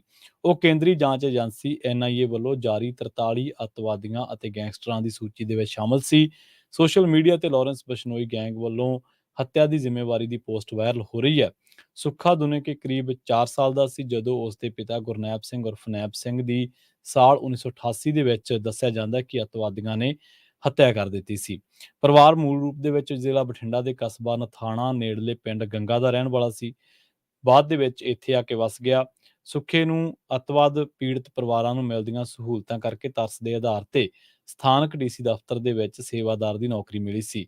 DC ਦਫ਼ਤਰ ਦੇ ਮੁਲਾਜ਼ਮਾਂ ਦੇ ਮੁਤਾਬਕ ਉਹ ਬੇਹੱਦ ਸ਼ਰੀਫ ਤੇ ਸਾਊ ਸੁਭਾਅ ਵਾਲਾ ਸੀ। ਵਿਭਾਗ ਨੇ ਗੈਰ ਹਾਜ਼ਰ ਰਹਿਣ ਤੇ ਉਸ ਨੂੰ 1.5 ਸਾਲ ਮਗਰੋਂ ਬਰਖਾਸਤ ਕਰ ਦਿੱਤਾ ਸੀ। ਦਰਅਸਲ ਆਪਣਾ ਭਵਿੱਖ ਉਸਨੇ ਵਿਦਿਆਰਥੀ ਜਥੇਬੰਦੀ ਆਗੂ ਵਜੋਂ ਸ਼ੁਰੂ ਕੀਤਾ ਅਤੇ ਲੜਾਈ ਝਗੜੇ ਦੇ ਕੇਸ ਦਰਜ ਹੋਏ ਤਾਂ ਫਰੀਦਕੋਟ ਜੇਲ੍ਹ ਦੇ ਵਿੱਚ ਰਿਹਾ। ਬਾਅਦ ਦੇ ਵਿੱਚ ਉਹ ਜਾਲੀ ਪਾਸਪੋਰਟ ਬਣਾ ਕੇ ਵਿਦੇਸ਼ ਪੁੱਜ ਗਿਆ। ਉਸ ਦੀ ਭੈਣ ਅਤੇ ਮਾਂ ਪਹਿਲਾਂ ਹੀ ਕੈਨੇਡਾ ਦੇ ਵਿੱਚ ਨੇ। ਉਹ ਕੈਨੇਡਾ ਜਾਣ ਸਮੇਂ 35 ਵਰ੍ਹਿਆਂ ਦਾ ਸੀ ਅਤੇ ਅਣਵਿਆਹ ਸੀ। ਪਰਿਵਾਰ ਨੂੰ ਗੈਂਗਸਟਰ ਸੁੱਖਾ ਦੁੰਨੇਕੇ ਦੀ ਮੌਤ ਤੋਂ ਬਾਅਦ ਪਿੰਡ ਵਾਸੀ ਅਤੇ ਸਾਂਝੇ ਪਰਿਵਾਰ ਦੇ ਵਿੱਚ ਉਸਦੇ ਤਾਏ ਤੇ ਹੋਰ ਮੈਂਬਰਾਂ ਨੇ ਚੁੱਪ ਵੱਟੀ ਹੋਈ ਹੈ। ਪਿੰਡ ਦੀਆਂ ਔਰਤਾਂ ਤੇ ਲੋਕ ਉਹਨਾਂ ਦੇ ਘਰ ਅਫਸੋਸ ਕਰਨ ਆ ਜਾ ਰਹੇ ਨੇ। ਉਧਰ ਦੂਜੇ ਪਾਸੇ ਸੀਨੀਅਰ ਪੁਲਿਸ ਅਧਿਕਾਰੀ ਤੜਕਸਾਰ ਹੀ ਪਿੰਡ ਦੁੰਨੇਕੇ ਦੇ ਵਿੱਚ ਪੁੱਜ ਗਏ।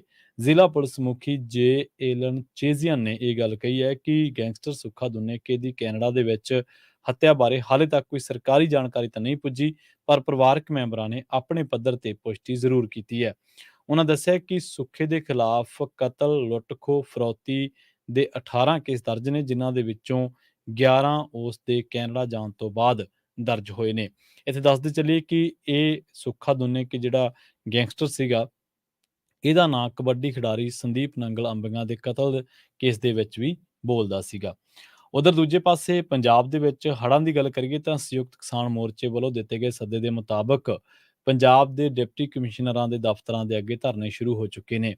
ਇਹ ਹੜ੍ਹਾਂ ਦੇ ਮੁਆਵਜ਼ੇ ਲਈ ਦਿੱਤੇ ਜਾ ਰਹੇ ਨੇ। ਧਰਨਿਆਂ ਦੇ ਵਿੱਚ ਪੰਜਾਬ ਦੇ ਸੰਯੁਕਤ ਕਿਸਾਨ ਮੋਰਚੇ ਦੇ ਵਿੱਚ ਸ਼ਾਮਲ ਸਾਰੀਆਂ ਕਿਸਾਨ ਜਥੇਬੰਦੀਆਂ ਸ਼ਾਮਲ ਨੇ, ਪਰ ਭਾਰਤੀ ਕਿਸਾਨ ਯੂਨੀਅਨ ਏਕਤਾ ਉਗਰਾਹਾਂ ਵੱਲੋਂ ਵੱਖਰੇ ਤੌਰ ਤੇ ਧਰਨੇ ਦਿੱਤੇ ਜਾ ਰਹੇ ਨੇ। ਸੰਯੁਕਤ ਕਿਸਾਨ ਮੋਰਚੇ ਦੇ ਪ੍ਰਮੁੱਖ ਆਗੂ ਅਤੇ ਪੰਜਾਬ ਕਿਸਾਨ ਯੂਨੀਅਨ ਦੇ ਸੂਬਾ ਪ੍ਰਧਾਨ ਰੁਲਦੂ ਸਿੰਘ ਨੇ ਦੱਸਿਆ ਕਿ ਇਸ ਤੋਂ ਪਹਿਲਾਂ ਪੰਜਾਬ ਦੇ ਵਜ਼ੀਰਾਂ ਸਮੇਤ ਭਾਜਪਾ ਦੇ ਵੱਡੇ ਆਗੂਆਂ ਦੇ ਘਰਾਂ ਮੂਹਰੇ ਲਗਾਤਾਰ 3 ਦਿਨ ਇਸੇ ਮੁਆਵਜ਼ੇ ਦੀ ਮੰਗ ਨੂੰ ਲੈ ਕੇ ਧਰਨੇ ਦਿੱਤੇ ਜਾ ਚੁੱਕੇ ਨੇ। ਇਸੇ ਦੌਰਾਨ ਹੀ ਭਾਰਤੀ ਕਿਸਾਨ ਯੂਨੀਅਨ ਏਕਤਾ ਉਗਰਾਹਾਂ ਦੇ ਜ਼ਿਲ੍ਹਾ ਪ੍ਰਧਾਨ ਰਾਮ ਸਿੰਘ ਭੈਣੀ ਬਾਗਾ ਨੇ ਦੱਸਿਆ ਕਿ ਜਥੇਬੰਦੀ ਵੱਲੋਂ ਮਾਨਸਾ ਦੀਆਂ ਜ਼ਿਲ੍ਹਾ ਕਚਹਿਰੀਆਂ ਦੇ ਵਿੱਚ ਵੀ ਮੁਆਵਜ਼ੇ ਲਈ ਧਰਨਾ ਦਿੱਤਾ ਗਿਆ। ਗੱਲ ਕਰਦੇ ਹਾਂ ਪੰਜਾਬ ਦੇ ਮੁੱਖ ਮੰਤਰੀ ਭਗਵੰਤ ਮਾਨ ਦੀ। ਪੰਜਾਬ ਦੇ ਮੁੱਖ ਮੰਤਰੀ ਭਗਵੰਤ ਮਾਨ ਨੇ ਪੇਂਡੂ ਵਿਕਾਸ ਫੰਡ ਕੇਂਦਰ ਸਰਕਾਰ ਤੋਂ ਰਿਲੀਜ਼ ਕਰਾਏ ਜਾਣ ਦੀ ਮੰਗ ਵਾਲਾ ਪੱਤਰ ਬਨਵਾਰੀ ਲਾਲ ਪੁਰੋਹਿਤ ਰਾਜਪਾਲ ਨੂੰ ਲਿਖ ਕੇ ਨਵੇਂ ਸਿਰਿਓਂ ਸਿਆਸੀ ਘੇਰਾਬੰਦੀ ਕਰਨ ਦਾ ਦਾਅ ਚੱਲਿਆ। ਮੁੱਖ ਮੰਤਰੀ ਅਤੇ ਰਾਜਪਾਲ ਦੇ ਦਰਮਿਆਨ ਸਿਆਸੀ ਤਾਨੇ ਮਿਹਣੇ ਲੰਬੇ ਸਮੇਂ ਤੋਂ ਚੱਲ ਰਹੇ ਸਨ, ਪਰ ਪਿਛਲੇ ਕੁਝ ਸਮੇਂ ਤੋਂ ਇਹਨਾਂ ਰਿਸ਼ਤਿਆਂ ਦੇ ਵਿੱਚ ਮਿਠਾਸ ਫਿਰ ਤੋਂ ਬਹਾਲ ਹੋਣੀ ਸ਼ੁਰੂ ਹੋ ਗਈ ਸੀ।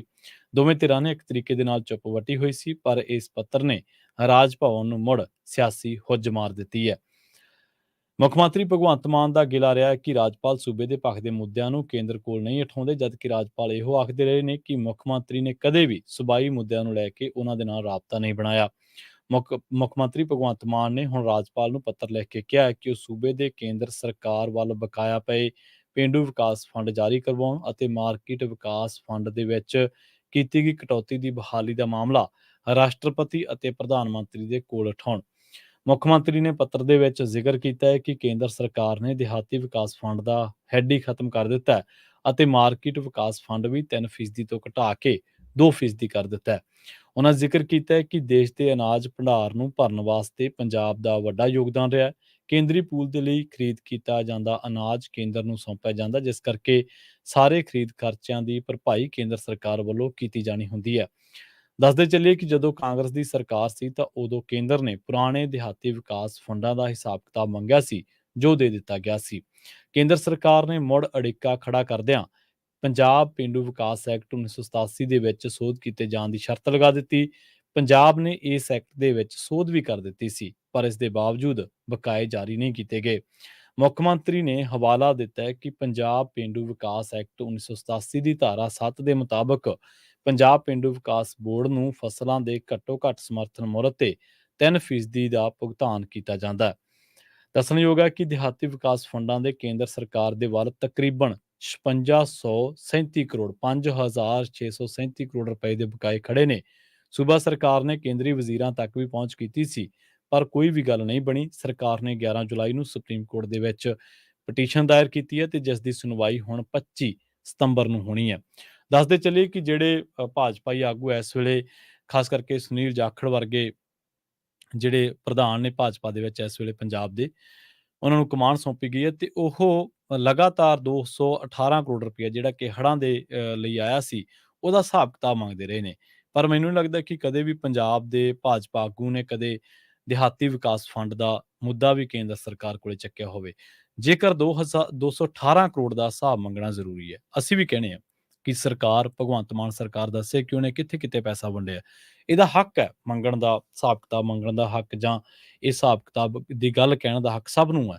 ਜੇਕਰ ਉਹ ਗੱਲ ਹੋ ਸਕਦੀ, 218 ਕਰੋੜ ਦਾ ਸਾਨੂੰ ਫਿਕਰ ਹੈ ਜਿਹੜਾ ਕੇਂਦਰ ਨੇ ਦਿੱਤਾ ਹੈ, ਤੇ ਜਿਹੜਾ ਪੰਜਾਬ ਦਾ ਖੜਾ 5,500 ਕਰੋੜ ਤੋਂ ਵੱਧ ਤਕਰੀਬਨ 5637 ਕਰੋੜ ਰੁਪਏ ਹੈ, ਕਿ ਉਹਦਾ ਹਿਸਾਬ ਕਿਤਾਬ ਮੰਗਣ ਦਾ ਹੱਕ ਸਿਰਫ ਪੰਜਾਬ ਦੀ ਸਰਕਾਰ ਨੂੰ ਹੀ ਹੈ ਜਾਂ ਪੰਜਾਬੀਆਂ ਨੂੰ ਹੀ ਹੈ। ਭਾਜਪਾ ਦਾ ਉੱਤੇ ਕੋਈ ਹੱਕ ਨਹੀਂ ਬਣਦਾ। ਭਾਜਪਾ ਦੀ ਕੋਈ ਇਹ ਡਿਊਟੀ ਨਹੀਂ ਬਣਦੀ ਕਿ ਉਹ ਪੰਜਾਬ ਦੇ ਲੋਕਾਂ ਦੀਆਂ ਵੋਟਾਂ ਤਾਂ ਮੰਗ ਸਕਦੀ ਹੈ, ਪਰ ਪੰਜਾਬ ਦੇ ਲੋਕਾਂ ਦੇ ਲਈ ਜੋ ਪੰਜਾਬ ਦਾ ਸਰਮਾਇਆ, ਪੰਜਾਬ ਦੀ ਮਾਰਕੀਟਾਂ ਦੇ ਵਿੱਚੋਂ, ਪੰਜਾਬ ਦੀਆਂ ਮਾਰਕੀਟਾਂ ਦੇ ਵਿੱਚੋਂ ਗਿਆ, ਪੰਜਾਬ ਦੀ ਜਿਣਸ ਦੇ ਵਿੱਚੋਂ ਜੋ ਟੈਕਸ ਦੇ ਰੂਪ ਦੇ ਵਿੱਚ ਪੈਸਾ ਉੱਥੇ ਗਿਆ, ਆਰਡੀਐਫ ਦੇ ਰੂਪ ਦੇ ਵਿੱਚ, ਤਾਂ ਕਿ ਉਹ ਮੰਗਣ ਦਾ ਹੱਕ ਸਿਰਫ ਪੰਜਾਬ ਦੀ ਸਰਕਾਰ ਨੂੰ ਹੈ ਜਾਂ ਪੰਜਾਬ ਦੇ ਲੋਕਾਂ ਦੀ ਡਿਊਟੀ ਬਣਦੀ ਹੈ। ਉੱਥੇ ਭਾਜਪਾ ਦੇ ਲੀਡਰਾਂ ਦੀ ਕੋਈ ਡਿਊਟੀ ਨਹੀਂ ਬਣਦੀ, ਉੱਥੇ ਕਾਂਗਰਸ ਦੇ ਲੀਡਰਾਂ ਦੀ ਕੋਈ ਡਿਊਟੀ ਨਹੀਂ ਬਣਦੀ, ਉੱਥੇ ਅਕਾਲੀ ਦਲ ਦੀ ਕੋਈ ਡਿਊਟੀ ਨਹੀਂ ਬਣਦੀ। ਸੋ ਇਹ ਜਿਹੜੀਆਂ ਸਿਆਸੀ ਜਿਹੜੀਆਂ ਗੱਲਾਂ ਬਾਤਾਂ ਹੁੰਦੀਆਂ ਨੇ, ਇਹਨਾਂ ਦੇ ਵਿੱਚ ਪਾਰਟੀਆਂ ਹਮੇਸ਼ਾ ਆਪਣੇ ਹਿੱਤ ਲੈ ਕੇ ਚੱਲਦੀਆਂ ਨੇ। ਇਹ ਹਿੱਤ ਲੈ ਕੇ ਚੱਲਣਾ ਗਲਤ ਗੱਲ ਹੈ। ਘੱਟੋ ਘੱਟ ਤੁਸੀਂ ਜੇਕਰ ਮੁਖਾਲਫਤ ਕਰਨੀ ਹੈ, ਤੁਸੀਂ ਸੱਤਾਧਾਰੀ ਪਾਰਟੀ ਦੀ ਮੁਖਾਲਫਤ ਕਰੀ ਚੱਲੋ, ਪਰ ਸੂਬੇ ਦੇ ਲੋਕਾਂ ਦੀ ਜਿੱਥੇ ਗੱਲ ਆਉਂਦੀ ਹੈ, ਜਿੱਥੇ ਸੂਬੇ ਦੀ ਗੱਲ ਆਉਂਦੀ ਹੈ, ਉੱਥੇ ਤਾਂ ਖੜੋ ਨਾ। ਹੁਣ ਜਾਖੜ ਸਾਹਿਬ ਚੰਡੀਗੜ੍ਹ ਯੂਨੀਵਰਸਿਟੀ ਦਾ ਮੁੱਦਾ ਵੀ ਚੁੱਕਦੇ ਨੇ, ਪੰਜਾਬ ਦੇ ਪਾਣੀਆਂ ਦੀ ਗੱਲ ਕਰਦੇ ਨੇ, ਪੰਜਾਬ ਦੀ ਰਾਜਧਾਨੀ ਦੀ ਗੱਲ ਕਰਦੇ ਨੇ। ਇਹ ਚੰਗੀ ਗੱਲ ਹੈ। ਅਸੀਂ ਉਹਨਾਂ ਤੋਂ ਤਵੱਕੁ ਕਰ ਸਕਦੇ ਹਾਂ ਕਿ ਇੱਕ ਪੰਜਾਬੀ ਹੋਣ ਦੇ ਨਾਤੇ ਉਹ ਇਹਨਾਂ ਡਿਊਟੀਆਂ ਨੂੰ ਨਿਭਾ ਰਹੇ ਨੇ, ਪਰ ਕੀ ਸਿਰਫ ਆਈ ਵਾਰ ਜੇ ਹਿਸਾਬ ਕਿਤਾਬ ਮੰਗਣਾ ਤੇ ਉਹ ਕੇਂਦਰ ਵੱਲੋਂ ਜੋ ਫੰਡ ਭੇਜਿਆ ਜਾਂਦਾ ਉਹਦਾ ਹਿਸਾਬ ਕਿਤਾਬ ਹੀ ਮੰਗਣਾ ਚਾਹੀਦਾ? ਕਿ ਉਹਨਾਂ ਨੂੰ ਇਹ ਨਹੀਂ ਚਾਹੀਦਾ ਕਿ ਉਹ ਜਿਹੜਾ ਮਸਲਾ ਵਾ 5637 ਕਰੋੜ ਦਾ, ਇਹ ਹੱਲ ਕਰਵਾਉਣ? ਪੰਜਾਬ ਸਰਕਾਰ ਨੂੰ ਤਾਂ ਇਸ ਵੇਲੇ ਸੂਬੇ ਦੀ ਗੱਡੀ ਚਲਾਉਣ ਦੇ ਲਈ ਹੋਰ ਕਰਜ਼ਾ ਲੈਣਾ ਪੈ ਰਿਹਾ ਵਾ। ਇੱਕ ਸਿੱਧੇ ਤਰੀਕੇ ਦੇ ਨਾਲ ਜੇ ਆਪਾਂ ਕਾਊਂਟਿੰਗ ਕਰੀਏ ਤਾਂ ਸਾਡੇ ਸੂਬੇ ਸਿਰ 3 ਲੱਖ ਕਰੋੜ ਰੁਪਏ ਦਾ ਕਰਜ਼ਾ ਵਾ, ਤੇ ਇਸ ਵੇਲੇ ਜੰਮਦਾ ਬੱਚਾ, ਹਰ ਪੰਜਾਬ ਦੇ ਜੰਮਦਾ ਬੱਚਾ 1 ਲੱਖ ਰੁਪਏ ਦਾ ਕਰਜ਼ਾਈ ਹੈ। ਇਹ ਗੱਲਾਂ ਆਪਾਂ ਤਾਂ ਕਰਦੇ ਹੀ ਹਾਂ, ਕਦੇ ਸੁਨੀਲ ਜਾਖੜ ਵੀ ਕਰਦੇ ਰਹੇ ਨੇ, ਖੁਦ ਕਰਦੇ ਰਹੇ ਨੇ। ਉਹਨਾਂ ਦਾ ਬਿਆਨ ਗੂਗਲ ਤੇ ਔਨ ਰਿਕਾਰਡ ਪਿਆ, ਮੈਂ ਚੰਗੀ ਤਰ੍ਹਾਂ ਮੈਨੂੰ ਯਾਦ ਹੈ, ਟਾਈਮਸ ਆਫ ਇੰਡੀਆ ਸ਼ਾਇਦ ਜਾਂ ਇੰਡੀਅਨ ਐਕਸਪ੍ਰੈਸ ਨੇ ਉਹਨਾਂ ਦਾ ਬਿਆਨ ਹੀ ਛਾਪਿਆ ਸੀਗਾ, ਜਿਹਦੇ ਵਿੱਚ ਉਹਨਾਂ ਨੇ ਚਿੰਤਾ ਜਤਾਈ ਸੀਗੀ ਕਿ ਪੰਜਾਬ ਦੇ ਸਿਰ ਇੰਨਾ ਕਰਜ਼ਾ ਵਾ ਕਿ ਅੱਜ ਪੰਜਾਬ ਦਾ ਜੰਮਦਾ ਬੱਚਾ 1 ਲੱਖ ਰੁਪਏ ਦਾ ਕਰਜ਼ਾਈ ਹੈ। ਪਰ ਜਦੋਂ ਹੁਣ ਕਮਾਨ ਆਈ ਹੈ, ਜਦੋਂ ਹੁਣ ਆਪਦੀ ਪਾਰਟੀ ਕੇਂਦਰ ਦੇ ਵਿੱਚ ਸੱਤਾ ਦੇ ਵਿੱਚ ਹੈ, ਤਾਂ ਉਹਨਾਂ ਨੂੰ ਚਾਹੀਦਾ ਉਹਨਾਂ ਨੂੰ ਨਹੀਂ ਚਾਹੀਦਾ, ਬਲਕਿ ਦੂਜੇ ਪੰਜਾਬ ਦੇ ਆਗੂਆਂ ਨੂੰ ਵੀ ਚਾਹੀਦਾ, ਜਿਹੜੇ ਦਰਜਨ ਤੋਂ ਵੱਧ ਕਾਂਗਰਸੀ ਗਏ ਹੈ, ਇਹਨਾਂ ਨੂੰ ਵੀ ਚਾਹੀਦਾ ਕਿ ਇਹ ਭਾਈ ਅਸੀਂ ਕਿਹੜੇ ਮੂੰਹ ਪੰਜਾਬੀਆਂ ਦੇ ਮੱਥੇ ਲੱਗਾਂਗੇ, ਅਸੀਂ ਕਿਹੜੇ ਮੂੰਹ ਨਾਲ ਵੋਟਾਂ ਮੰਗਾਂਗੇ, ਅਸੀਂ ਜਦੋਂ ਪੰਜਾਬੀਆਂ ਦਾ ਹੱਕ ਰੋਕ ਕੇ ਬੈਠੇ ਹਾਂ। ਔਰ ਇਹ ਜ਼ਰੂਰੀ ਨਹੀਂਗਾ ਕਿ ਹਰ ਵਾਰ ਜਿਹੜੀਆਂ ਪਾਰਟੀਆਂ ਨੇ ਜਿਹਦਾ ਫਰਜ਼ ਬਣਦਾ ਉਹੀ ਬੋਲੇ, ਕਈ ਵਾਰੀ ਸਾਨੂੰ ਵੀ ਬੋਲਣਾ ਚਾਹੀਦਾ। ਹੁਣ ਸਾਡੇ ਇੱਕ ਨੌਜਵਾਨ ਗਾਇਕ ਨੂੰ, ਸ਼ੁਭ ਨੂੰ, ਸਿਰਫ ਇਸ ਕਰਕੇ ਟਰੋਲ ਕੀਤਾ ਗਿਆ, ਸਿਰਫ ਇਸ ਕਰਕੇ ਉਹਨੂੰ ਜਿਹੜਾ ਉਹਦਾ ਸ਼ੋਅ ਰੱਦ ਕਰਵਾਏ ਗਏ 10-12 ਕਿ ਉਹਨੇ ਪੰਜਾਬ ਦੀ ਗੱਲ ਕੀਤੀ, ਉਹਨੇ ਪੰਜਾਬੀਅਤ ਦੀ ਗੱਲ ਕੀਤੀ। ਕੀ ਗੱਲ, ਜੇ ਕੋਈ ਹਿੰਦੂ ਰਾਸ਼ਟਰ ਦੀ ਗੱਲ ਕਰਦਾ ਵਾ ਉਹਨੂੰ ਉਹਦੇ ਮਾਮਲੇ ਦੇ ਵਿੱਚ ਕੁਛ ਨਹੀਂ, ਕੋਈ ਕਾਰਵਾਈ ਨਹੀਂ, ਪਰ ਜੇ ਕੋਈ ਪੰਜਾਬ ਦੀ ਗੱਲ ਕਰਦਾ ਤਾਂ ਉਹਦੇ ਤੇ ਕਾਰਵਾਈਆਂ। ਉਹਦੇ ਸ਼ੋਅ ਰੱਦ ਕਰਵਾਉਣ ਵਾਲਾ ਭਾਜਪਾ ਦਾ ਇੱਕ ਟਿਵਾਣਾ ਵਾ, ਉਹਦਾ ਮੈਂ ਪੂਰਾ ਨਾਮ ਮੈਨੂੰ ਵਿਸਰ ਗਿਆ, ਮਹਾਰਾਸ਼ਟਰ ਦੇ ਵਿੱਚ ਹੈ। ਉਹਨੇ ਕਿਹਾ ਕਿ ਇਹ ਵੱਖਵਾਦੀ ਹੈ। ਕੀ ਨਕਸ਼ਾ ਸ਼ੇਅਰ ਕਰਨ ਦੇ ਨਾਲ ਵੱਖਵਾਦੀ ਹੋ ਗਿਆ? ਕੋਈ ਤੁਸੀਂ ਉਹਦਾ ਟਰਾਇਲ ਕੀਤਾ ਵਾ? ਕੋਈ ਤੁਸੀਂ ਉਹਦੇ ਤੇ ਜਾਂਚ ਕੀਤੀ ਆ? ਤੇ ਨਾਲੇ ਉਹ ਨੌਜਵਾਨ ਇਸ ਮੁਕਾਮ ਤੇ ਚਲਾ ਗਿਆ ਵਾ ਕਿ ਉਹ ਅੱਜ-ਕੱਲ੍ਹ ਬੁੱਕ ਮਾਈ ਸ਼ੋਅ ਵਰਗਿਆਂ ਦਾ ਮੁਹਤਾਜ ਨਹੀਂ ਗਾ। ਅੱਜ-ਕੱਲ੍ਹ ਉਹ ਜਿਹੜੀਆਂ ਇੱਥੋਂ ਦੀਆਂ 2-3 ਏਜੰਸੀਆਂ ਵਾ ਉਹਨਾਂ ਦਾ ਮੁਹਤਾਜ ਨਹੀਂ ਗਾ। ਉਹਦੀ ਤੂਤੀ ਵਰਲਡ ਦੇ ਵਿੱਚ ਬੋਲਦੀ ਆ। ਬ੍ਰਿਟਿਸ਼ੀਆ ਨੇ ਕਹਿਤਾ ਵਾ, ਕਰਨ ਔਜਲਾ, ਸਿੱਧੂ ਮੂਸੇਵਾਲੇ ਦੀ ਟੀਮ ਤੇ ਜਸ ਬਾਜਵਾ ਇਹ ਆਏ ਨੇ ਉਹਦੀ ਹਮਾਇਤ ਦੇ ਵਿੱਚ। ਇੱਥੋਂ ਤੱਕ ਕਿ ਮੁੰਡਾ ਏਪੀ ਢਿੱਲੋਂ ਆ ਜਿਹਦੇ ਤੇ ਵੈਬ ਸੀਰੀਜ਼ ਬਣੀ ਆ, ਉਹਨੇ ਵੀ ਇਹ ਗੱਲ ਚੱਕੀ ਹੈ। ਇੱਥੋਂ ਤੱਕ ਕਿ ਕਾਂਗਰਸ ਪਾਰਟੀ ਦੇ ਸੁਖਪਾਲ ਖਹਿਰਾ ਨੇ ਵੀ ਇਹ ਗੱਲ ਚੱਕੀ ਹੈ ਕਿ ਤੁਸੀਂ ਹਰ ਮਾਮਲੇ ਦੇ ਵਿੱਚ ਪੰਜਾਬੀਆਂ ਨੂੰ ਦਰਕਨਾਰ ਕਰ ਦਿੰਦੇ ਹੋ, ਉਹਨਾਂ ਨੂੰ ਗੱਲ ਵੀ ਨਹੀਂ ਕਰਨ ਦਿੰਦੇ ਤੁਸੀਂ। ਸੋ ਜ਼ੁਬਾਨਬੰਦੀ ਤੱਕ ਗੱਲਾਂ ਆ ਚੁੱਕੀਆਂ ਨੇ। ਸੋ ਸਾਨੂੰ ਸਾਰਿਆਂ ਨੂੰ ਪੰਜਾਬ ਦੇ ਹੱਕ ਦੇ ਵਿੱਚ ਡਟਣਾ ਚਾਹੀਦਾ, ਖੜਨਾ ਚਾਹੀਦਾ ਔਰ ਇੱਕ ਠੋਕ ਕੇ ਕਹਿਣਾ ਚਾਹੀਦਾ ਕਿ ਸਾਡਾ 5600 ਕਰੋੜ ਰੁਪਈਆ ਇੱਥੇ ਰੱਖੋ। ਪਿਛਲੀ ਵਾਰੀ ਇਸੇ ਮੰਚ ਤੇ ਆਪਾਂ ਇਹ ਗੱਲ ਸਾਂਝੀ ਕੀਤੀ ਸੀ ਕਿ ਪੰਜਾਬ ਨੂੰ ਜਿਹੜਾ ਕੇਂਦਰੀ ਪੂਲ ਤੋਂ ਜਿਹੜੇ ਫੰਡ ਐਲੋਕੇਟ ਹੁੰਦੇ ਆ, ਪੰਜਾਬ ਦੇ 40% ਫੰਡ ਵੀ ਨਹੀਂ ਐਲੋਕੇਟ ਹੋਏ, ਜਦਕਿ ਗੁਜਰਾਤ ਵਰਗੇ ਸੂਬਿਆਂ ਨੂੰ ਤੁਸੀਂ ਤਕਰੀਬਨ 80% ਫੰਡ ਦੇ ਦਿੱਤੇ ਉਹਨਾਂ ਦੇ। ਉਹਨਾਂ ਨੂੰ 1500 ਕਰੋੜ ਰੁਪਈਆ ਮਿਲਦਾ ਵਾ, ਸਾਨੂੰ 600 ਕਰੋੜ ਰੁਪਈਆ ਮਿਲਦਾ। ਸਾਨੂੰ 600 ਦੇ ਵਿੱਚੋਂ ਵੀ 30% ਮਿਲਿਆ ਜਾਂ 40% ਮਿਲਿਆ ਹੋਣਾ ਤੇ ਉਹਨਾਂ ਨੂੰ 1500 ਕਰੋੜ ਦੇ ਵਿੱਚੋਂ ਵੀ 80% ਮਿਲ ਗਿਆ। ਹੁਣ ਤੁਸੀਂ 1500 ਕਰੋੜ ਦਾ 80% ਲਾਓ, ਕਿੰਨਾ ਬਣਦਾ? ਤੇ 600 ਕਰੋੜ ਦੇ ਵਿੱਚੋਂ ਇੱਕ ਸੂਬਾ 600 ਕਰੋੜ ਰੱਖਦਾ ਵਾ, ਉਹਨੂੰ ਤੁਸੀਂ 30% ਦਿੰਦੇ ਹੋ, ਉਹਦਾ ਪੂਰਾ ਵੀ ਨਹੀਂ ਦਿੰਦੇ। ਤੇ ਜਦ ਕਿ 1500 ਕਰੋੜ ਵਾਲੇ ਨੂੰ ਤੁਸੀਂ ਆਲਰੇਡੀ ਦਿੱਤਾ ਹੋਇਆ ਵਾ 1000 ਕਰੋੜ ਤੋਂ ਉੱਪਰ। ਬਹੁਤ-ਬਹੁਤ ਧੰਨਵਾਦ। ਪੰਜਾਬੀ ਰੇਡੀਓ USA ਦੇ ਪ੍ਰੋਗਰਾਮ ਆਪਾਂ ਖਬਰ ਤੇ ਨਜ਼ਰ ਨੂੰ ਇੱਥੇ ਹੀ ਸਮਾਪਤ ਕਰਾਂਗੇ। ਅਗਲਾ ਪ੍ਰੋਗਰਾਮ ਅਪਡੇਟ ਅਮਰੀਕਾ ਪ੍ਰੋਗਰਾਮ ਦੇ ਵਿੱਚ ਅਮਰੀਕਾ ਦੇ ਨਾਲ-ਨਾਲ ਵਿਸ਼ਵ ਭਰ ਦੇ ਵਿੱਚ ਵਾਪਰੀਆਂ ਖਾਸ ਵੱਡੀਆਂ ਘਟਨਾਵਾਂ, ਖਬਰਾਂ ਦੇ ਬਾਰੇ ਤੁਹਾਨੂੰ ਦਿੱਤੀਆਂ ਜਾਣਗੀਆਂ ਜਾਣਕਾਰੀਆਂ ਤੇ ਇਹਦੇ ਨਾਲ-ਨਾਲ ਭਾਰਤ ਕੈਨੇਡਾ ਸੰਬੰਧ ਦੇ ਵਿੱਚ ਜੋ ਇਸ ਵੇਲੇ ਚੱਲ ਰਿਹਾ, ਉਸ ਬਾਬਤ ਕੁਝ ਹੋਰ ਅਪਡੇਟਸ, ਕਿਉਂਕਿ ਅਸੀਂ ਲਗਾਤਾਰ ਦੂਜੇ ਮੰਚਾਂ ਤੋਂ ਖਬਰਾਂ ਤਾਂ ਸੁਣਦੇ ਹਾਂ, ਪਰ ਪੰਜਾਬੀ ਰੇਡੀਓ USA ਦੇ ਜਿਹੜੇ ਸੋਰਸਸ ਨੇ ਜਾਂ ਵੱਖ-ਵੱਖ ਨਿਊਜ਼ ਸੋਰਸਸ ਤੋਂ ਉਹ ਜਿਹੜੀਆਂ ਅਪਡੇਟਸ ਤੁਹਾਡੇ ਨਾਲ ਸਾਂਝੀਆਂ ਕੀਤੀਆਂ ਜਾਂਦੀਆਂ, ਜਿਹੜੀਆਂ ਕਿ ਹੋਰ ਮੰਚਾਂ ਤੇ ਆਪਾਂ ਨੂੰ ਕਈ ਵਾਰੀ ਨਹੀਂ ਸੁਣਨ ਨੂੰ ਮਿਲਦੀਆਂ। ਸੋ ਇਹ ਅਸੀਂ ਕੋਈ ਅਹਿਸਾਨ ਨਹੀਂ ਕਰਦੇ, ਸਾਡਾ ਫਰਜ਼ ਹੈ ਇਹ। ਸੋ ਇਹਨਾਂ ਜੋ ਤਣਾਅ ਚੱਲ ਰਿਹਾ, ਇਸ ਬਾਬਤ ਤਾਜ਼ਾ ਅਪਡੇਟਸ ਦੇ ਨਾਲ ਲਬਰੇਜ਼ ਪ੍ਰੋਗਰਾਮ, ਤਾਜ਼ਾ ਅਪਡੇਟਸ ਦੇ ਨਾਲ ਭਰਪੂਰ ਪ੍ਰੋਗਰਾਮ ਅਪਡੇਟ ਅਮਰੀਕਾ ਕੁਝ ਹੀ ਮਿੰਟਾਂ ਦੇ ਵਿੱਚ। ਬਹੁਤ-ਬਹੁਤ ਧੰਨਵਾਦ। ਸਤਿ ਸ਼੍ਰੀ ਅਕਾਲ।